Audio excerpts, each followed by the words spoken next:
In this exercise, we're asked to solve the equation 38 times y equals 532.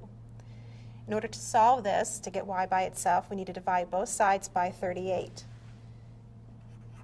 We divide the left-hand side by 38, and we divide the right-hand side of the equation by 38. On the left-hand side, this simplifies to y, and on the right-hand side, we need to carry out the division. If we divide 532 by 38, we would get 14. And we have a solution of 14.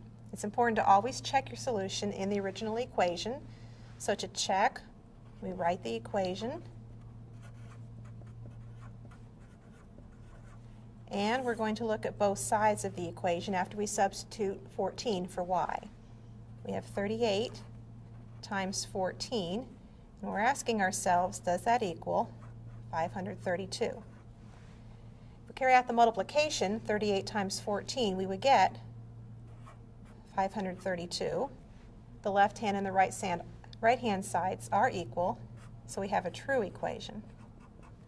And our answer checks, so we say that our solution is 14.